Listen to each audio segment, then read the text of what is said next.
This week, 100,000 Spotify accounts leaked in credential stuffing attack. Hacker breached Florida water facility, raising chemical levels to dangerous levels. SonicWall Zero-Day in the SMA 100 series, and multiple Google attacks. Jason Wood joins us for expert commentary on the cyber risks of transportation's connected OT and IoT systems. All that and more on this episode of Security Weekly News. This is Security Weekly, for security professionals, by security professionals. We interrupt our program to bring you this important message. It's the show that keeps you up to date on the latest security news twice a week, your trusted source for accurate security information and expert analysis. It's time for Security Weekly News. As technology continues to evolve and expand, so have the attackers that put our critical systems in jeopardy. Core Impact from Core Security is a penetration testing tool that safely finds vulnerabilities using the same techniques of adversaries, with certified exploits and wizards that guide you through critical pen tests while maximizing the time of advanced testers by automating their routines. With Core Security, you can safeguard your infrastructure by limiting access, detecting threats, testing for security weaknesses, and efficiently monitoring data. Visit securityweekly.com/core security. Welcome, everyone, to Security Weekly News, episode 99 for February 9th, 2021. I am your host, Matt Alderman, sitting in for Doug White, Paul Asadorian, and every other more qualified host than I am for this show. And now for the security news for the week. 100,000 Spotify accounts leaked in credential stuffing attack. It was recently revealed that Spotify has suffered its second credential stuffing attack in 3 months. It's estimated that almost 100,000 accounts can face a takeover. In November 2020, over 380 million Spotify user records were exposed on an unprotected Elasticsearch database. However, on February 4th, Bob Diachenko, a security researcher, uncovered a Spotify logger database that was extracted by using yet another credential stuffing attack. Spotify has acknowledged the attack and stated the credential data available online has been taken down. If you are on Spotify, change your password immediately. More importantly, if that same password is being used for other accounts, those passwords must be changed as well. Hacker breached Florida water facility, raising chemical levels to dangerous levels. On February 5th, an unidentified hacker broke into the computer system of a water treatment plant for a town outside of Tampa, Florida. A remote access interface, which has now been disabled, was breached, allowing access to the water treatment system. The attacker was able to remotely access the system for up to 5 minutes and raise the level of sodium hydroxide, also known as lye, by a factor of more than 100. According to officials, at no time was there a significant adverse effect on the water being treated. Importantly, the public was not in danger. The FBI, U.S. Secret Service, and local officials are investigating the attack. SonicWall Zero-Day in the SMA 100 series. According to an NCC Group spokeswoman, our team has observed signs of an attempted exploitation of a vulnerability that affects the SonicWall SMA 100 series devices. During a Monday update, SonicWall representatives said the company's engineering team confirmed that the submission by NCC Group included a critical zero-day in the SMA 100 series 10.x code. SonicWall is tracking it as SNWLID-2021-0001. The SMA 100 series is a line of secure remote access appliances. There is speculation this is related to the SolarWinds attack, but it is just that, speculation. Google users face multiple attacks, including Android and Google Chrome. So first up, Android app infects millions of devices with a single update. A popular Android app called Barcode Scanner was turned into malware through a software update and could have infected up to 10 million devices. Late last year, researchers learned some people were seeing ads that opened the default browser without user interaction. These ads seemingly came from nowhere, and none of the users had recently downloaded any new applications except from Google Play. Malwarebytes researchers say malicious code had been added that wasn't in the earlier versions of the app. and that this new code used heavy obfuscation to avoid detection. The team confirmed this version was signed by the same digital certificate as previous clean versions, indicating that it came from the same app developer, LavaBird Limited. Google has pulled the app from the store, but affected users need to actually remove the app from their device. Next up, fake Forcepoint Google Chrome extension hacks Windows users. In a unique attack, cybercriminals locally install an extension to manipulate data in internal web applications that the victims have access to by using Google's cloud syncing function. The malicious add-in is disguised as a Forcepoint endpoint Chrome extension for Windows, with the attackers using the security company's logo to enhance an air of legitimacy. The authors of the malicious Forcepoint add-on were able to steal information from users' internal extensions thanks to setting up a behind-the-scenes chat between the malicious extension and other web apps using a function called chrome.runtime.onConnectExternal.addListener. Once the port object, called port.onMessage.addListener, is employed, the extension can then steal credentials, mail and OAuth tokens from the victim's machine. To protect your environment, admins should make sure that Chrome extensions are controlled by allowing only approved extensions and blocking everything else. And yet another Chrome extension attack. The Great Suspender Chrome extension used by millions was malware. On Thursday, Google removed one of its popular Chrome extensions called the Great Suspender from the Chrome Web Store because it was infected with malware. The extension was downloaded over 2 million times before being deleted. Its purpose was to suspend unused tabs and replace them with a blank gray screen until reloaded. Its original developer, Dean Omcheki, is suspected of having sold the extension to an unidentified entity in June of last year. 2 new versions were released on the Chrome Web Store, version 7.1.8 and 7.1.9 after the acquisition. Both versions are suspected to having the malware. Alternatives include using version 7.1.6 or other alternatives like OneTab, Tabs Outliner, and Session Buddy. And finally, a good old Google Chrome attack. Google fixed a Chrome Zero-Day under active attack. Security reacher Matthias Bulens has caught a zero-day affecting Google Chrome browser that is actively under attack.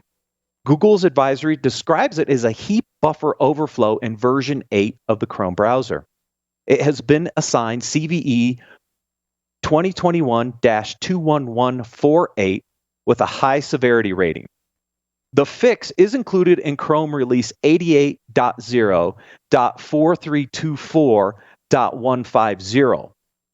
While not many details about the bug are out yet, Google researchers revealed that hackers linked to North Korea were targeting security researchers with an elaborate social engineering campaign that set up trusted relationships with them and then infected their organization system with custom backdoor malware.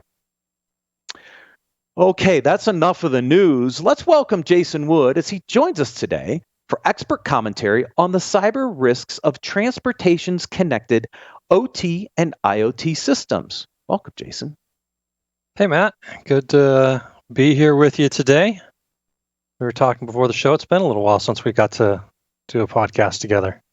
Yeah, I pulled up my notes. The last time I did this show was August of 2019. That's why I said there were a lot of people in line to replace me on this show. Well, welcome. Good to have you here with us.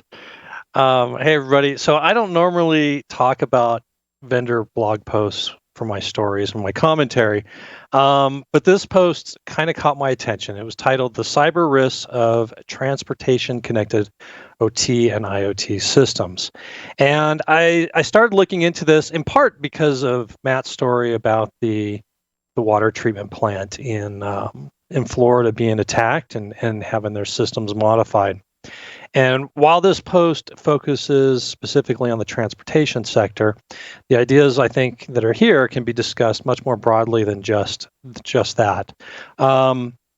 What strikes me about this, as they're describing this, is some of the fragility that we have in systems that we really depend on heavily, and how the ability to disrupt those systems is now, it looks very widely available remotely.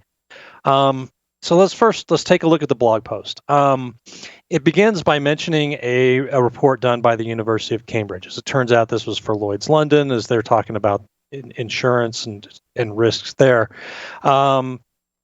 But they took a look at the impact of a virus infection, whatever that is, in major seaports in Asia, and they tossed out a number.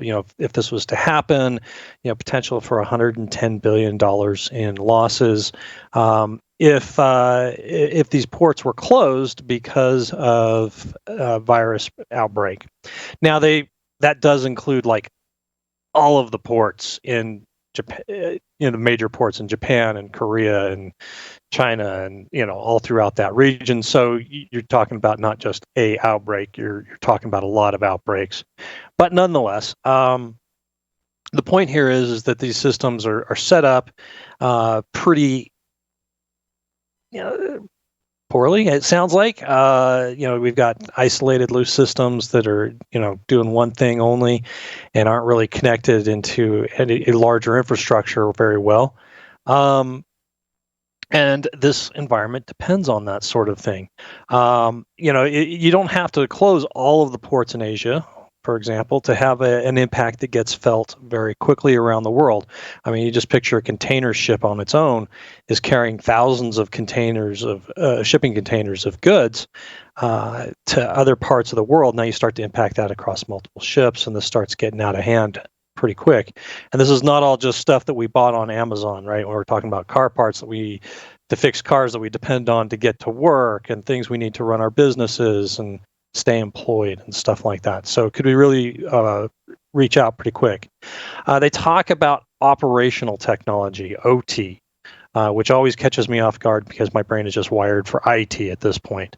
But OT systems and the lack of controls that they have in place. For example, reused passwords are very common on these systems, apparently, because they're not hooked into a domain for authentication. They talk about maybe having some antivirus and some kind of endpoint security controls on it, and that's about it. And they have the ability to remote into these things because who wants to drive out to wherever this thing is every time they have to make a change on it? So, I'm picturing like a Windows 7 desktop sitting out there with minimal controls in place and without a whole lot of maintenance going on, because as long as it keeps working, who cares? We've all seen how well that works in the IT world. So, now we have that being in control, though, of physical systems. Like let's say maybe a railway signal. That would be a bit of a problem. And then when you think about that, now you start adding on to that, though, they're starting to make heavy use of IoT devices, which we have talked about extensively across all of the podcasts here in Security Weekly about the lack of security controls and capabilities that those devices have. So that's the problem that we have. We have this huge infrastructure or related infrastructures that we depend on that are now using or have been using systems that are very fragile, poorly maintained, and performing critical functions. And then we can just step back and maybe a little bit from there from transportation. This type of deployment isn't limited to just transportation. Matt and I were talking a little bit about some of his background and concerns he has about this sort of stuff. You could have this deployment at water sanitation facilities, electric power distribution, and obviously water treatment plants. You have that attack on the treatment plant in Florida where they increased the lye ratio or measurements being put into the water from 100 parts per million to 11,100 parts per million, which was a dangerous level. And they did make a big deal of saying, well, we had other systems that would have caught this before it got released out to the public, and that's good. We would want to have that. But at the same time, what happens when they have to stop the water flow to this city because we've got to deal with a bunch of water that is now dangerous to be consumed? definitely sucks if you're in a city that's been hit with water restrictions, boil orders, or just flat out shut off. So that obviously is a huge problem for us. We depend on these systems so heavily. We've seen over the last year just how illness can affect things that we depend on. COVID-19 to me it really highlighted some of the dependencies we have for life to function as normal. Once those get interrupted to some extent, we start feeling that very, very quickly. One of the thoughts that came to mind is, as I looked at this, was also about the threat landscape. Who are the actors out there that we have to be concerned with? And typically, we're concerned with the criminal folks and state-sponsored adversary groups and folks just kind of taking things for a joyride, if you will. But we have had groups like, let's say, LulzSec, who has banded together to carry out a variety of attacks for different reasons. Mostly they were disruptive. But we've also seen recently here in the United States where we've got angry people storming the U.S. Capitol building. And, what would happen if we combine, somebody like LulzSec with the Proud Boys, for example, or some other group that's even more prone to violence and don't care if they hurt people? What if they got in and they started just randomly carrying things out because they don't care how much damage that they cause? In the past, when we talk about state-sponsored adversaries, there's some restraint here because countries, are aware that there's reprisals and things they have to be concerned with. But a group like this, they may not care. So I think it's really interesting. It's something to think about a little bit. Maybe a new threat model we need to consider here inside of security. We've built these highly interdependent systems using poorly secured technology, and our threat landscape has changed somewhat as far as the people that may decide to carry out some type of activity that could really hurt some people. And we can start to make some pretty good guesses about how some of these attacks will be carried out because, as I described that infrastructure, that's stuff that we've seen in IT for years that we've dealt with and we are continuing to deal with. So I think it's good for us here in the security step back a little bit. Let's think about some of the changes to our threat landscape. What do we need to do? What message do we need to start carrying to the leaders of our organizations, our communities, and things like that to help better prepare for maybe this type of this type of scenario? Hopefully, nothing like that ever happens. But we live in turbulent times, and we've got a lot of systems out there that are built in part on the idea that there's going to be restraint in others that may not exist or be maintainable. So go ahead and take a read of the article. Like I said, it's kind of interesting to read through, but step back and think about it from a broader perspective, and that's where I think this starts to get really interesting. Jason, we've seen kind of a whole new market emerge around OT security. The sponsor of this blog post, there are others as well. There's probably 4 or 5 companies kind of in the space. We also saw some major acquisitions in the space. Tenable acquired one of those OT companies. Fortinet did as well. So we've seen some activity in this space with some very specialized products.